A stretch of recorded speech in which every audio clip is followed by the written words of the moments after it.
Welcome to Two Steps Back with Nicole and Kat. It's a podcast.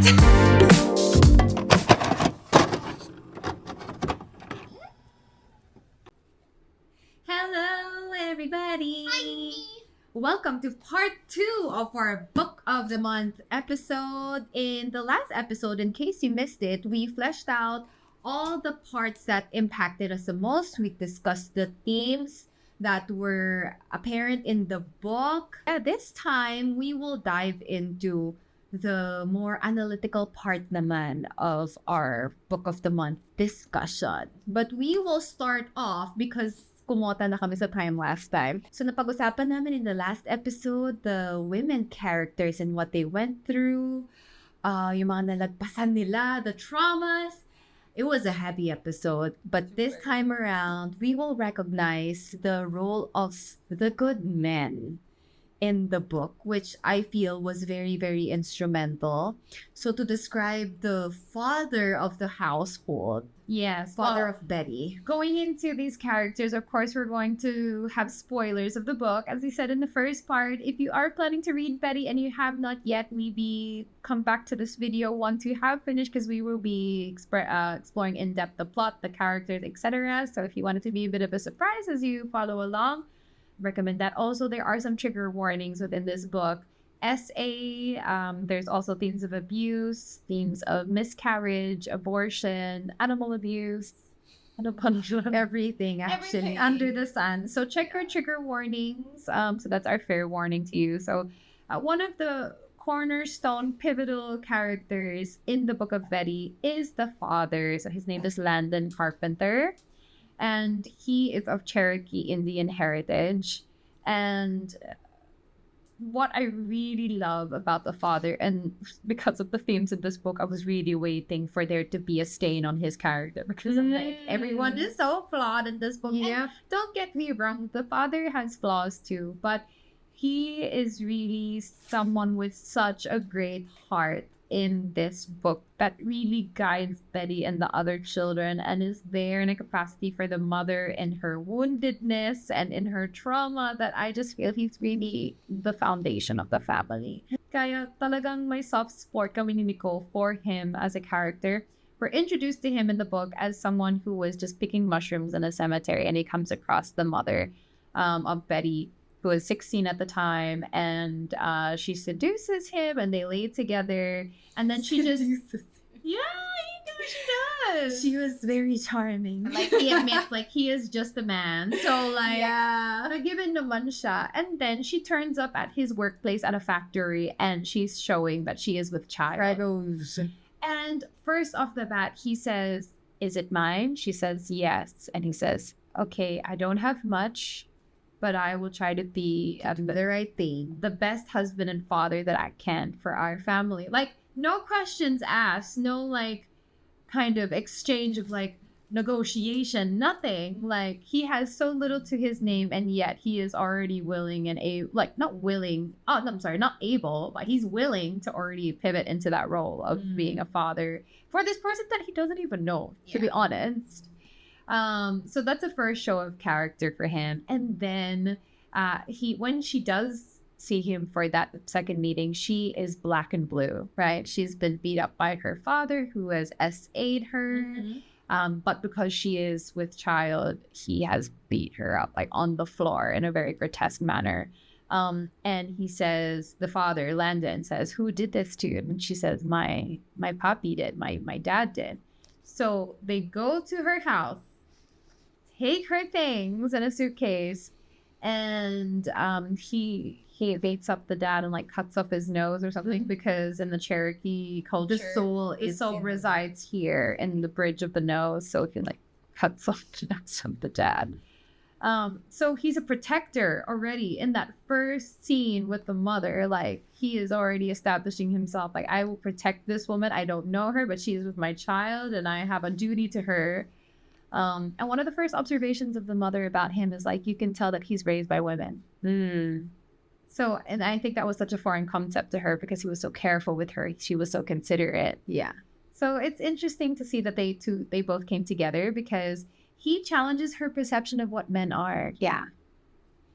And parang sa first meeting pa lang nila kasi may picnic blanket, I think, that the mom was sitting on, and then He sits Landon outside. sits outside of the blanket for that much respect. Parang it was a huge symbolism already for the mom. Yeah, oh, this is not the typical guy. Na at first you would think na, oh, maybe she just has this rebellious spirit, wants to get out of a family crisis, frustrations, and then lashes out and then elopes with this guy. But it's so much more than that pala. As we discussed in the previous episode, watch it if you haven't. Parang going back to their first meetup, na akala ko parang hasty judgment that started their love story. It was not. Medyo calculated pala siya. Yeah, it's like the right decisions talaga. Kasi parang the dad is so selfless in his love to the point na I was wondering na would the kindness of the dad be enough to heal the mom or for her to at least believe? Because she needed a lot of healing. Yeah. Grabe. Pero throughout the stories then, parang it was indicated then na, you know, people don't get into marriages for love. Ganun yung paniniwala ng mom, di ba? And that's what happened to them nga, na parang hindi namatay in love, it's circumstantial. And parang the tug and pull of them too. Like, the premise of how it's to establish their characters with the audience. There's a quote here by Betty. It says, houses are built in the beginning by the father and the mother. Some houses have roofs that never leak. Some are built of brick, stone, or wood. Some have chimneys, porches, a cellar, and an attic, all built by the hands of the parents. Hands of flesh, bone, and blood. And other things too. My father's hands were soil. My mother's were rain. No wonder they could not hold one another without causing enough mud for two. And yet out of that mud, they built us a house that became a home. So we're already seeing the contrast between the two characters of the parents. And I think that's what's really interesting is that the mother is almost the result of her environment because, like, she had no choice. It's almost like cruelty happened to her. And so in a way, she embodied this cruelty and it's the lens which she sees the world. Whereas the dad also comes from a background of cruelty, being Cherokee Indian in the 1940s, 30s, 50s. Colorism is really rampant. Like the way that he's discriminated at work, it is revealed to us that he used to work in the mines and his fellow workers like beat him up in the mine and he came out can never cuts and hold a bruises. job. Yes, he's always pushed out of work and yet he's providing for his family. So there's a lot of cruelty in both of their backgrounds, and yet the father, not anything to say bad about the mother because there is validity in that. If cruelty happens to you, it's not just like, I'm not gonna let this happen. Like, for me. But the thing is, despite the cruelty, the father molded that into something that was kind. It was like, I'm not going to teach my kids to see the world through cruelty, like maybe the mother kind of embodied, but rather it's like, see the magic in the world, see the good, see what little we can make out of the dust and the mud and make something beautiful like a home. So I love the contrast there because it almost presents two choices through the parent. And making choices that are entirely valid because yun nga, as you said, out of control din yung sa mom, di ba? Parang it was inflicted upon you in the most violent way possible, and then the dad inflicted upon you by the system. Yes. Ganun. So, yeah. Pero may kita mo din kasi throughout the book na the mom, as we have discussed din, very consistently negative siya. So for example, parang nung newlyweds pa sila, the mom's wish list is to have like a garden full of lemons, something like that. Yes. And then the dad made her one.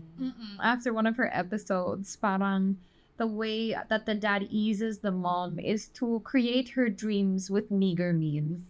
Parang ang dream niya is to go to a field of lemon trees. So ang ginawa ng dad is like parang nahanap niya ng mga lemons tapos tinali lang niya sa tree, sa orchard nila so that they could walk through it. And that's a metaphor of how I feel like he built this world for the mom. Like, I don't have the riches, I don't have like the means, but I will make something for you with what I have. Yun talaga ang character ng dad, na never siya nang dismay with what little he has. And I think it was just such a beautiful sentiment that was carried all throughout the book. Tapos meron silang couple na friend na nag-pass away yung wife nung friend na yon. So, parang the husband is very heartbroken talaga kasi na-love niya talaga yung wife niya sobra. Pero the mom was so negative about it pa rin na we think they were so in love because she died in the midst of it, like in the middle of the marriage. But if she would have lived, they would either be divorced or unhappily married. They most certainly wouldn't be in love. I think it was at that very moment, all the lemons dropped from the trees at once, and we looked to be strangers of no importance to one another at all. Parang it ruined the illusion.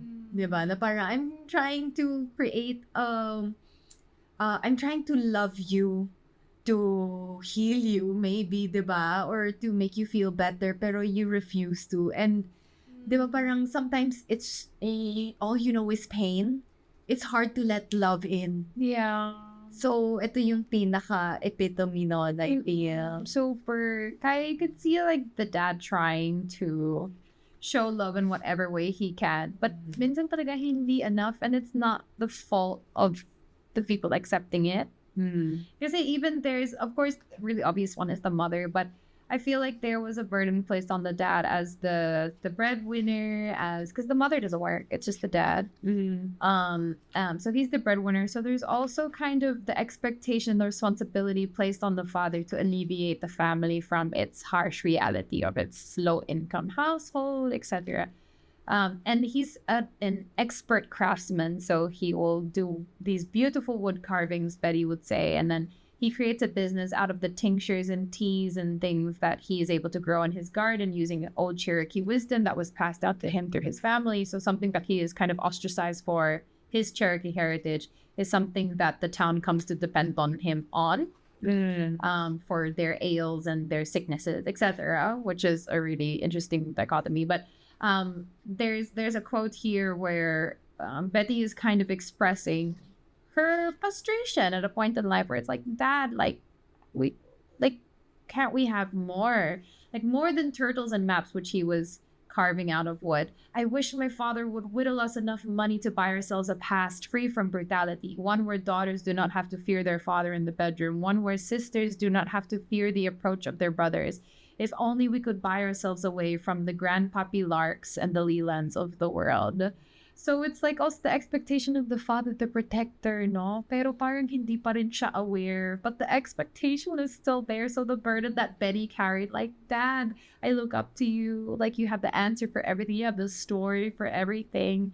How do you not know what's happening in your own home? Why can't you protect us from even this? So parang there's a lot of expectation on the dad.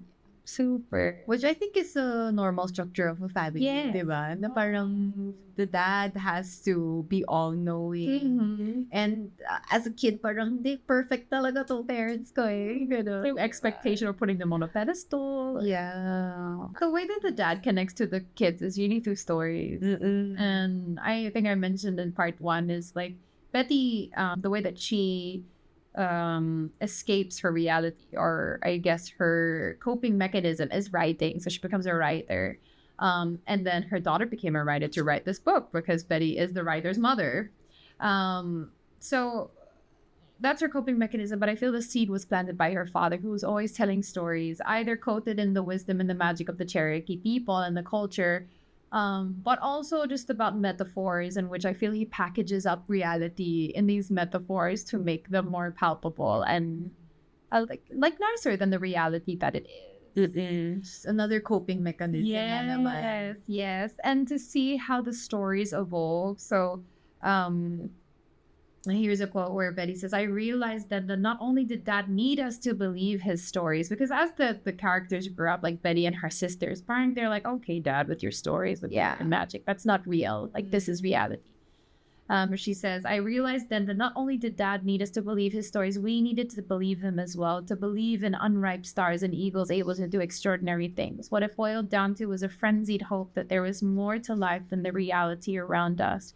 Only then could we claim a destiny we did not feel cursed to. And then, diba parang we're on the topic na of how the dad plays such a big figure in their lives. So parang yung saving grace, ganon. And then there are also the disappointments. But there's this part in the book where everything unravels. Like the dad kind of parang succumbs to reality na rin. Has this confession na I was always told I wasn't significant. You get told that enough and you start to believe it. Some men ain't worth mentioning. They're fillers. That's what I am, a filler. A step others climb on to get to the top. A paint drop on the portrait of a greater man. It used to bother me, but now I'm too old to give a damn. So it's like, parang the dad, I feel, had to be strong. And he knew he was the one na parang the kids looked up to cope. Parang never siya na-afford yung sarili niya to express Yeah. those fears or insecurities that he carried. Yeah. But yeah, it made him feel so vulnerable in that reading that excerpt, because it is really one of the only times that he allows his not facade, pero his strength to fall a little to the side, so that his vulnerability, his softness, his fear to peek through. Yeah. It's the only time he really expressed it. One of the only times, anyway. Yeah. And calling himself a filler, it's like you can see throughout his stories as well of how he is perceived by the people around him. And the way Betty snuck into the truck, and then because the mom had to pick up the dad from work because he was beaten up. Yes. And then that was the first glimpse Betty had that, wait, the dad we have at home is not the same dad we have when he steps out of it. Yes. And yun ang first realization ni Betty, now how the dad would turn this cruel reality into a story. Yeah. That made reality softer. Right. Like, yeah, not as harsh, not as terrible. And it became their love language in a way, Betty and the father, who they share a very close bond. And there's even a point of contention where Betty really hates Leland because he saw how he abused Freya, her older sister. And there's one time where she really attacks Leland, and she's only what, And tries to cut out his nose soul then. through his nose. Yeah. Like, that's the Cherokee belief. And the father breaks it up. He's like, Betty, stop that. What are you doing? And she puts all her anger towards Leela onto her father, because it's like, why are you standing for this injustice? But the dad doesn't know. Yeah. Like, he's unaware of But why like Betty is so for angry. Betty, it's like, you're the dad. Yeah, how how do could you you not not know? know? Why do I have to be in the position where I have to tell you and sacrifice my relationship with my brother and sister? Yeah, It's like, please save me from this burden. So that relationship between Betty and her father become compromised, and then it's actually the mother who steps in. Yeah, because the mom has a character development. Oo, medyo unexpected, no? Medyo Yeah. out of character siya. But hindi siya sudden. That's the thing. Like we said, a healing, it could be an ugly process. And I like how it's rooted in reality also, that it's not sudden. It took a lot of tragedies also. Then makita mo yung reactions niya mas minimized. Yes. Like I think in a way, the dad's pure love rubbed off on her. Or parang na-erode over time. Yeah. Just like, like the ocean beats against the cliff. Like, it takes years, but slowly, nag-erode yung parang harsh exterior ng mom. So the mom stepped up to reconcile Betty and her dad. So that was a big character arc for her talaga. And to show you a glimpse of the dad's love then, there's this story when the mom was running away. So she gets to the point where she was seated in the bus already, and the bus was about to leave. And then the dad goes into the bus, punches the driver or conductor. Because they don't want to pay for it. Yeah. So the mom goes, your daddy wasn't having none of that.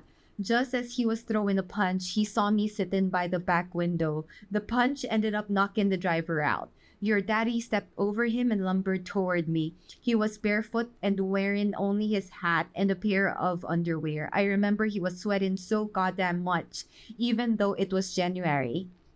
And I thought at this point na the dad was so angry that, why are you running away? Come back home with me. And I'm like, oh no, this is the arc bad, of the dad, yeah. the bad part that we're waiting for, the character reveal. And then, oh no, he's turning out to be abusive. But then he handed me a buck.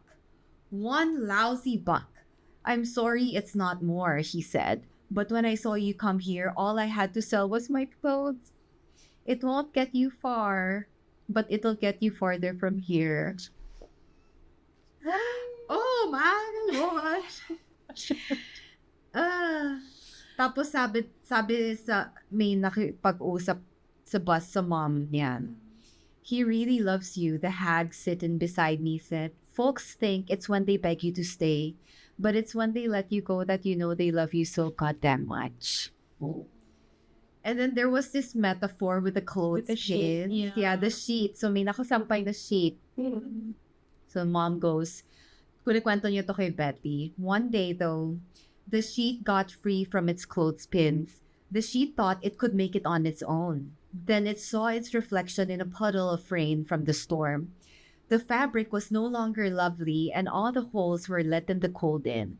The sheet realized it was just another discarded thing by the side of the road. Something no one could ever care about. But with the clothespins holding it to the line, the sheet could be high above the ground as if it were something special. Although it would be anchored to the line and never completely free, at least 3 of its sides would be able to move in the manner of its choosing. The sheet only regrets her choice on good days when anything seems possible. Then comes the bad days when the sheet is glad to be held by the clothespins because who else in this damning world will hold her as tight as him?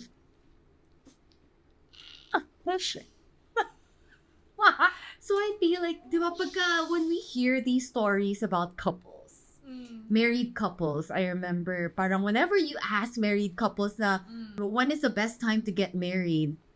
And then they would always say na parang, don't get married yan, those things. Pero on good days, you feel like you regret the life you were not able to live because you chose to marry. And then on the bad days, it's like there's this person that's holding me together. So I feel like if you're married and you're unhappy, you might need to read this book. But it's like, because, it comes from, I love the story of their marriage. Because they think that we didn't get into this because of love. But then all throughout, it was purely how love should be given.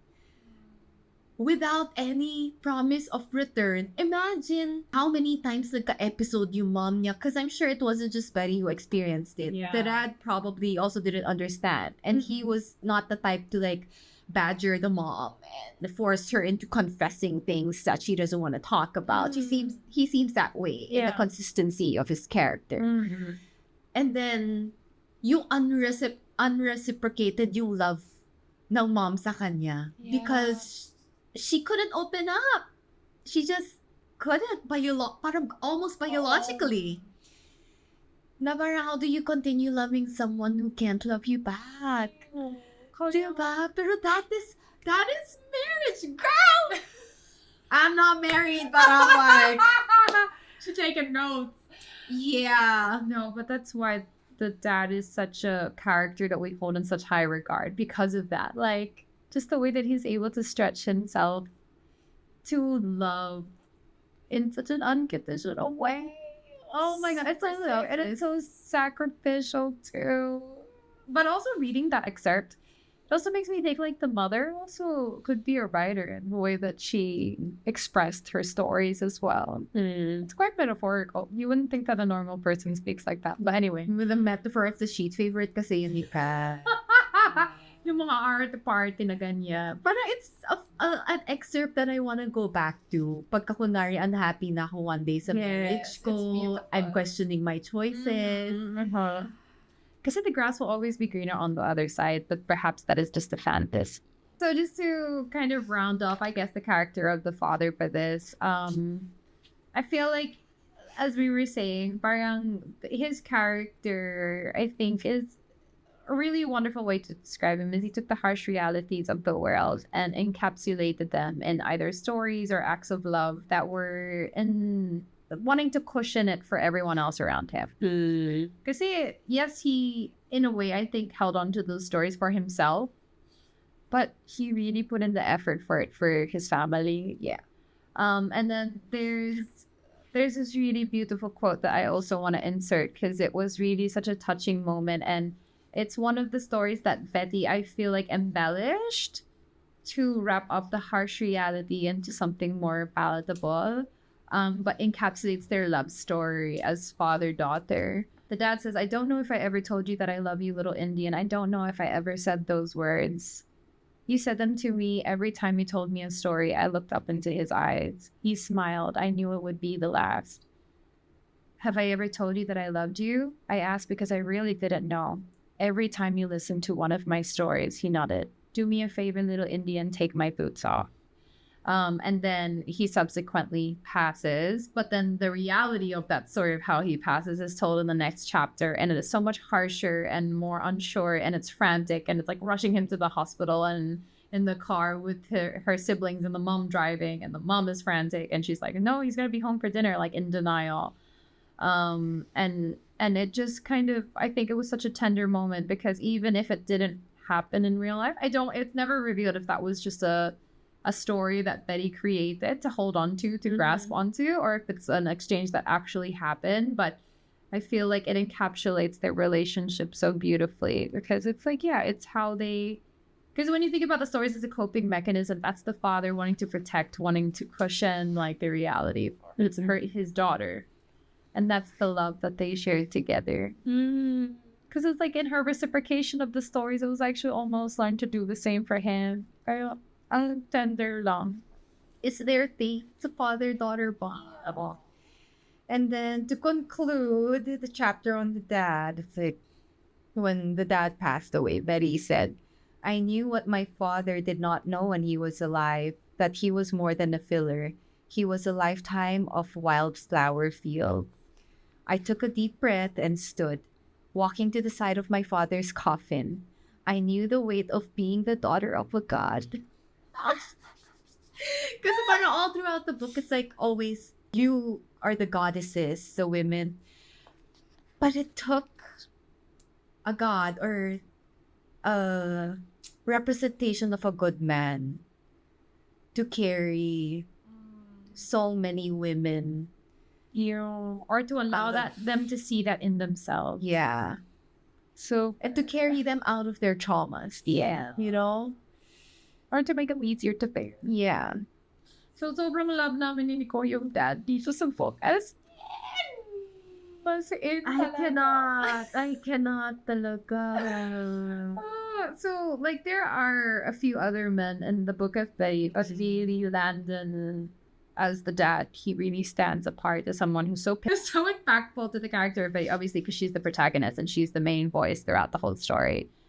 So you really see how his actions and the way that he lived his life affected her and the family and even the people around him, as is revealed in his funeral proceedings, when people stand up and talk about the life that he lived and how he impacted them as well. So a really beautiful character. They do have brothers that exist other than Leland, the older one. There's a younger one. Two younger ones. Oh, Tristan and Landon. Yeah. Which do we need to go in depth with? Not really na. But they are also really wonderful characters who are diverse. But something that runs as a common thread throughout all the siblings, and there's 6 of them, is that they each have coping mechanisms through the form of art. So you have the youngest Lind, who likes collecting things, and I believe that he is displayed to be on the spectrum. I don't know if it would be classified as autism, but it comes across some of those traits where, he has a different way of thinking. And then si Tristan naman, he's an artist, so he illustrates, he draws. Si Betty naman writes, si Flossie acts, si Freya, she sings and writes music. Si Leland, hindi ko alam. Kasi hindi nga siya anak ng dad. Yeah. Iba lang siya. Iba talaga siya. Nung na-piece together namin ni Kat, parang, wait lang, hindi ba siya, parang hindi siya anak ng dad. Yun yung Tatay! Yeah. As in, talagang na-realize namin on chat lang. Parang I was like, wait, sis, di ba parang, ito ba ang anak ng dad or yung grandfather? Yeah. Oh, na, oh. Na, mabuti na lang may May ka-book club ako. Kasi reveal siya eventually sa last part ng book, pero we figured it out siguro like a fraction pa lang. It's a proud moment right there. But overall, this is if not the most rich na book na nabasa ko, encompasses everything in life. Even I thought I wouldn't be able to relate to it, especially since I haven't come across these, themes. Pero grabe, it really stretches your empathy. I like the exercise din talaga as a reader. Yeah, you get to question your choices. Na parang, why am I thinking this way? Why am I judging the character this way? Why am I pushing this character to make this decision? So I think we can delve into those questions then. Yeah. On this episode, we have like 25 minutes to do that. First Time to start question now. is, so getting to know Landon Carpenter, our favorite character, the dad in this story, what makes you thankful about your dad? Na parang a resonating trait from Landon that you see in your dad. Parang it's really taking what was available to him to make the best for his family. Because there's always like, well, when I grew up, we didn't have like super well off like financially. But my dad always would talk about, I go to this job and I work these long hours and I work away from home because I want to provide the best life that I can for my kids. And I see that quality reflected in Landon because he doesn't have much. In fact, his livelihood came from his hands. Like the dirt on his hands, he put together a garden. He took the wisdom of his ancestors from the passed down through his family. And he created like a little tincture tea health business, I guess you could say, and even named it after himself. So that's like really creating something with his own hands on his own, where his youngest son then came in to help and take over the business, but created something on his own. And that grit and that kind of persistence and that sacrifice for someone else other than himself, I feel that is quite reflected in my own father. So I'm thankful for that. Thankful for just that selfless quality that my father both exemplified and expressed the value of, because that's something that I really learned from and also went into the building of my foundational learning of what family represents, that selfless caring of another. How about you? What fatherly quality or quality did you see reflected in your dad that you really resonate with that also was exemplified in Landon? Ako siguro yung parallelism then, because my dad and my mom had me really early. So parang same as Landon, wala silang ability nun to raise a child. Tapos I would remember this story of my dad na there was a time when he really had to look for livelihood at that point. And then he went all the way to Baguio, and then he returned with only a few thousand pesos. And it's so expensive to raise a child. And then he was like, what do I do? It's like, I did all that work and this is all I earned. How do I raise my child? This is all I get. So I can just imagine being in his position at that time. Na parang you don't have a solution to your problem. You just have all these uncertainties. Like, how scary could that have been? And that was like, right? Sure. And that was like where Landon and the mom was the position that they were in there. So I think I really appreciate how my dad fought through that. Like, we just gotta make things work. And then, in a way, he never made me feel like may kulang sa buhay natin. Good. Yeah. The same way na the dad of Betty, even if it's apparent na, okay, we could be better off. Diba? You were going against poverty, pero the shelter that he made for you was felt enough. And also siguro like yung experience din natin of having this illusion na perfect yung parents natin. Sa pedestal sila. And then Betty and her dad would actually have these confrontations throughout the book. Nababasagin ni Betty eh. Yeah. When, habang nag-storytelling yung dad niya, tapos siya parang, di naman totoo yan eh. Yung may ganong Yeah. ano. Mhm. So, yung parang, I can just imagine what the dad feels at that point. So, it felt like yung mga confrontations ko din with my dad, for example, na that was met with forgiveness. Well, thank you for sharing.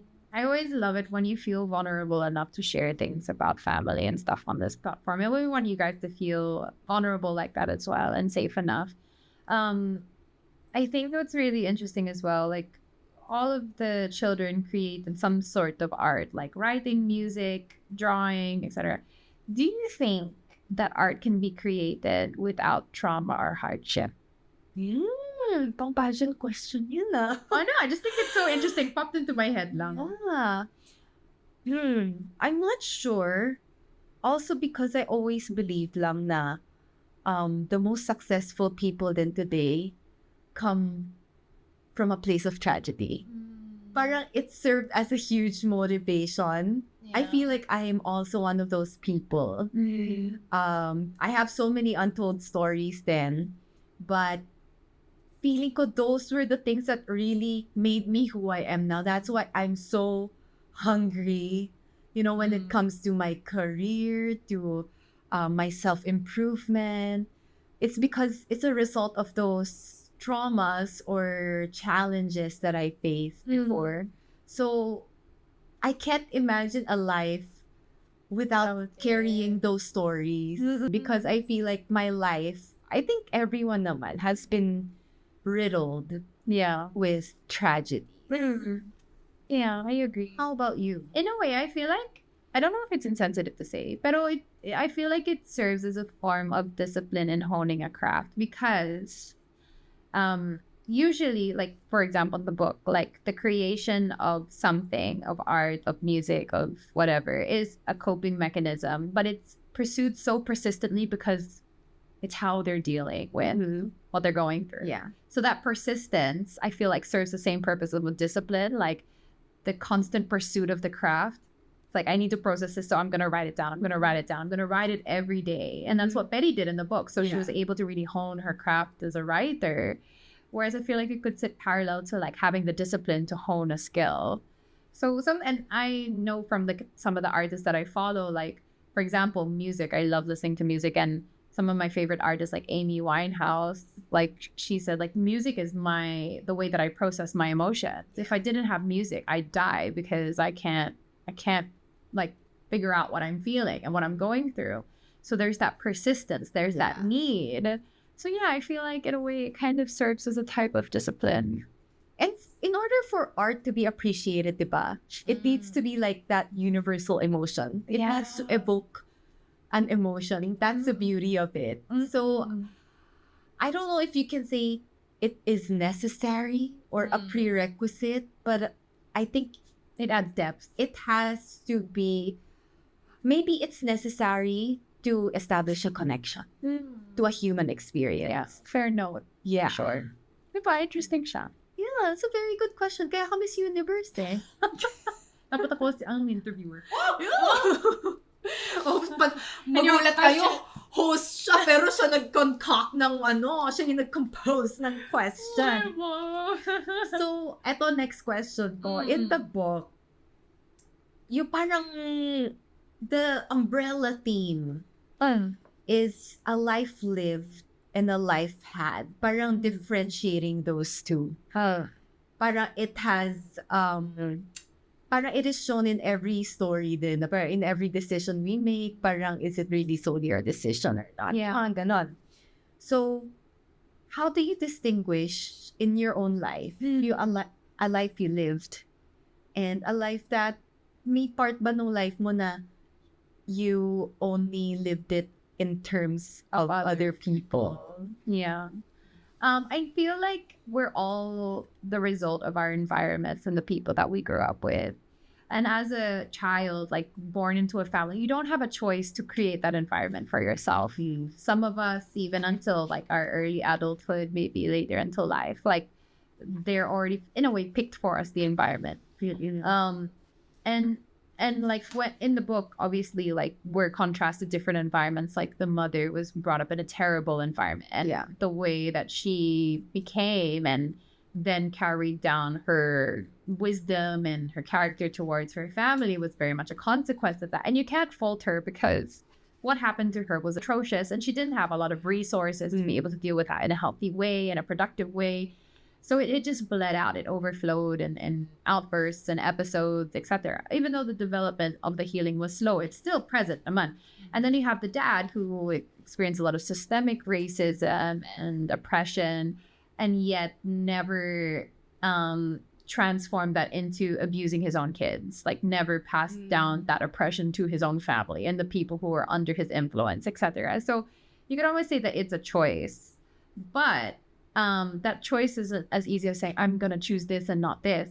I'm going to react to what's happening to me in this way and not this way. It's not that easy, but I will say this, like the people who you choose to surround yourself with play so heavily into your capability into making those choices for yourself when you do have the capacity to do so. For example, so the mother, obviously, especially in the beginning, you could see that she acts from a place of survival, of protection of self. That's all she's ever known. She's never really known love. Can you imagine her character without the presence of the father?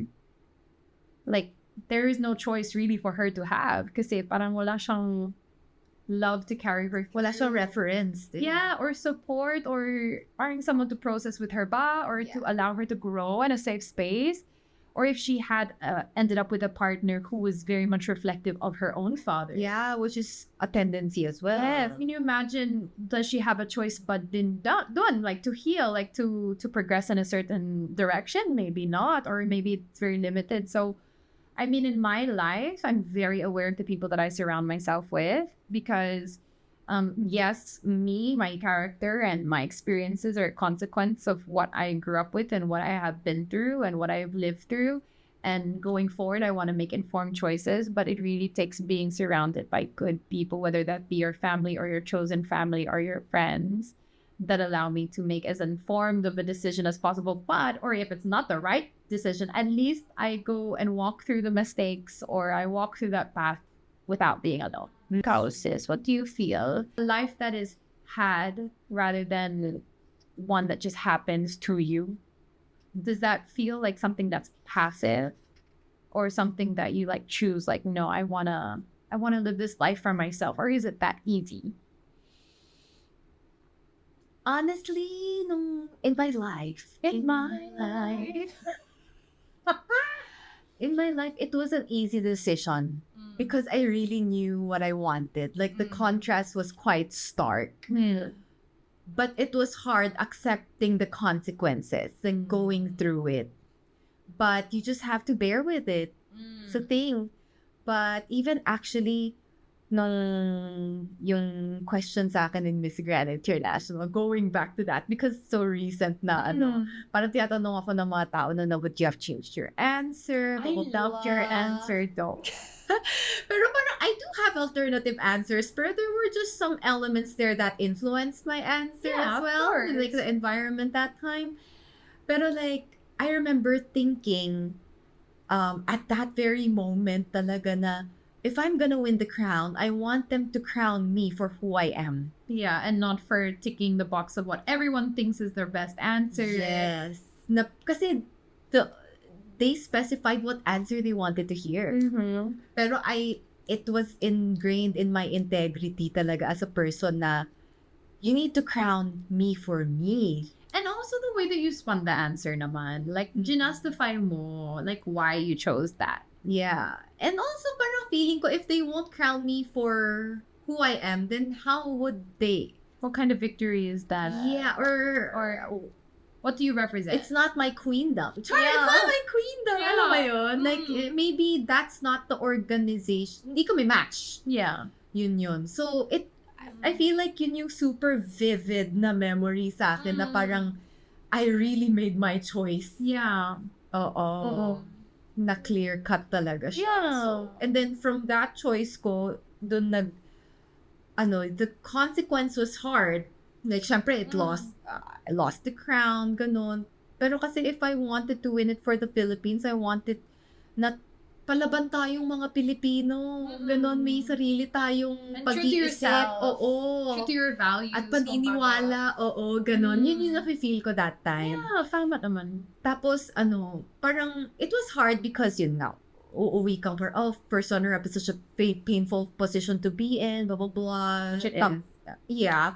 Tapos, but eventually, like, my whole career was ingrained on it. Like, And it stands anchored on your it. values. Yeah. Yeah, na, she's the witty queen. She, parang, now, I get to live as me. I don't pretend to be someone and base my career on that. Like, if you're gonna love me, it's because I'm me. If you're gonna hate me, it's because I'm me. Yeah. And it's so liberating. Yeah, my authenticity. Yeah, it's so liberating na to be able to accept na if people don't like you, and for a people pleaser like me, if people don't like you, it's because it's for real reasons. It's because it's who you are. It's so easy to accept that now. Diba? So parang whatever comes my way at this point, I gladly accept it. And it's not something na taboo sa akin. Ay, bakit ganun? Hindi ako mag-breakdown, ganun. Yeah. It's hard at first, pero it's so liberating. So, Yeah. it's a life lived talaga. Kasi you accept all the consequences. Yeah. It kind of reverts back to our adulting episode, no? Like, Yes. tinanggap mo ng lahat ng, like, whatever will come with that choice. And that's real adulting. That's taking ownership. Yeah. Yung isa ko pang question kasi kanina,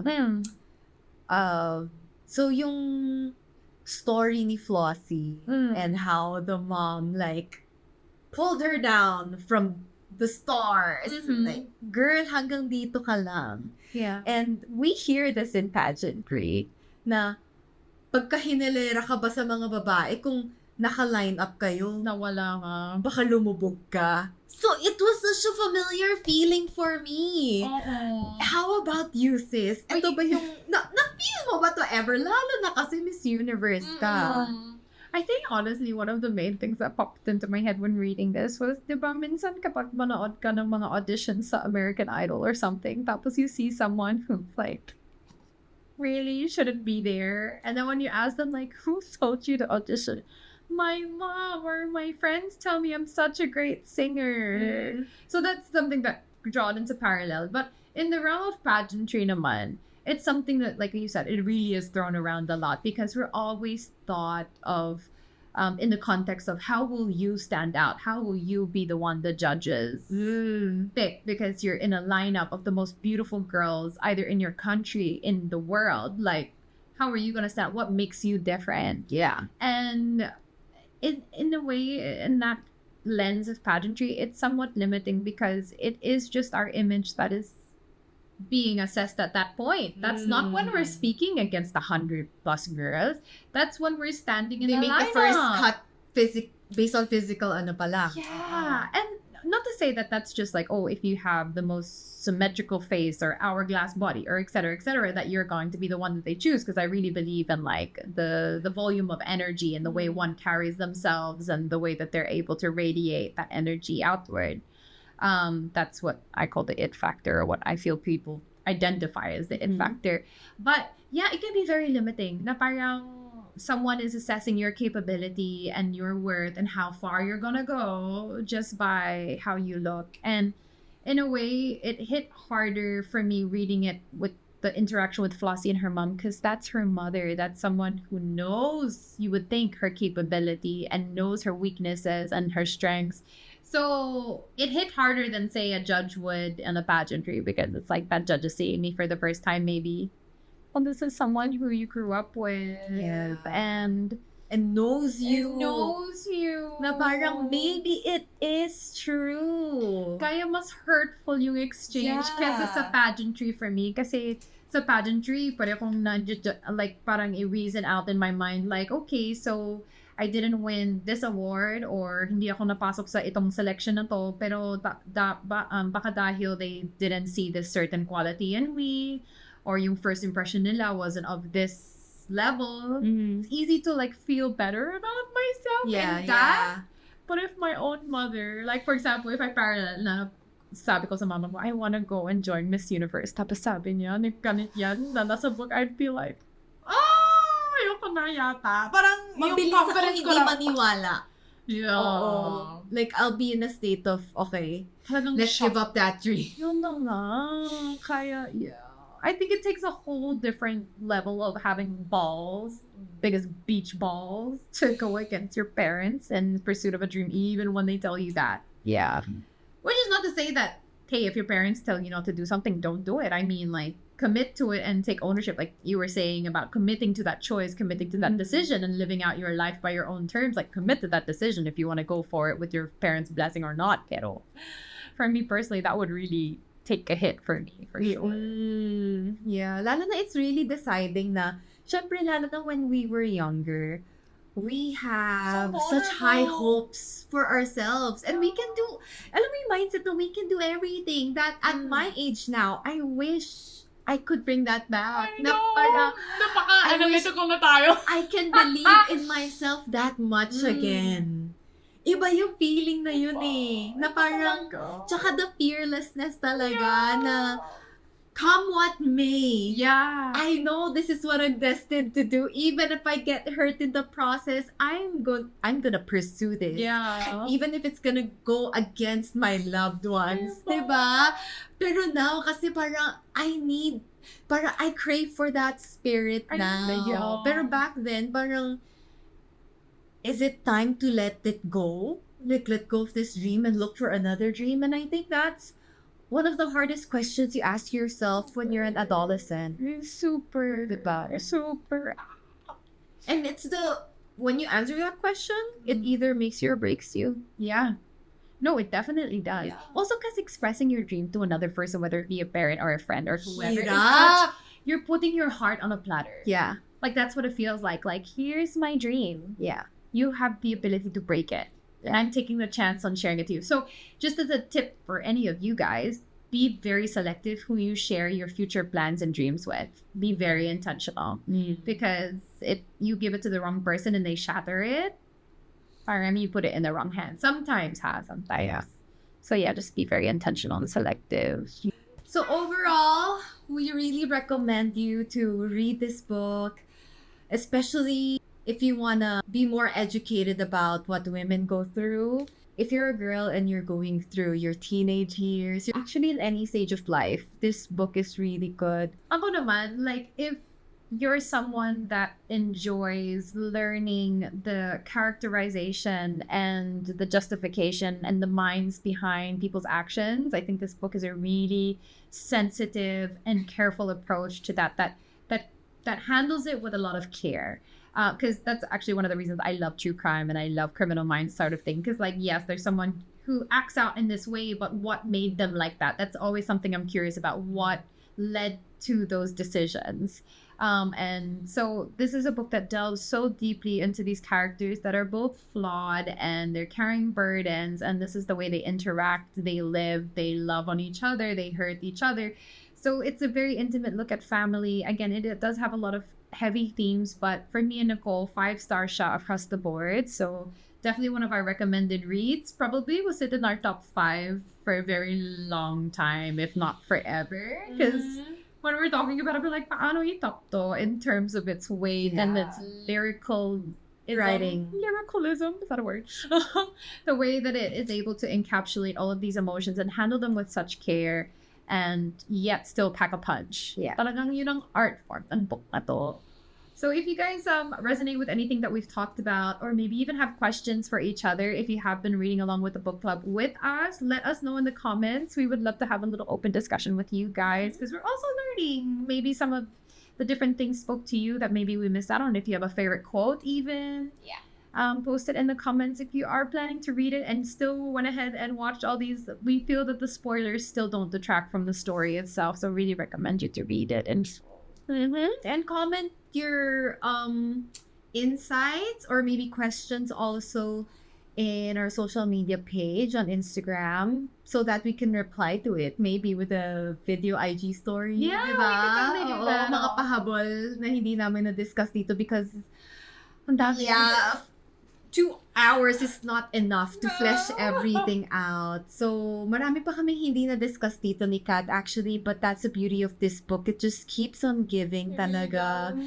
And I'm sure, para if yung mga tao na nagtatanong sa amin na books about life, ganon, this is one of those books that really teach you how to live life.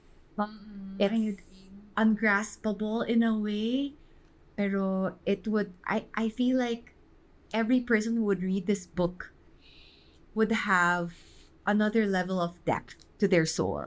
Yeah. Oh, that's profound, but it's true. With that being said, we're having such a hard time picking what our next book club of the month is. Book of the month is.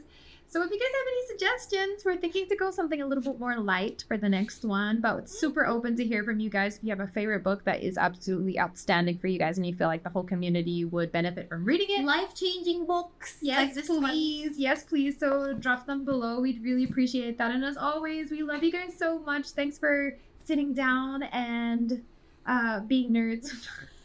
So the book club for over 2 hours. We love you guys. Don't forget to interact with us in our Instagram and Facebook page. That's 2 Steps Back the podcast. And if you want to send us a telegram on 2 Steps Back podcast at gmail.com. We love hearing from you guys, and we also answer some of your questions in future episodes. So look forward to reading those. And until then, take care of yourselves. Thank Happy you so reading. much. Thank you so much. Bye.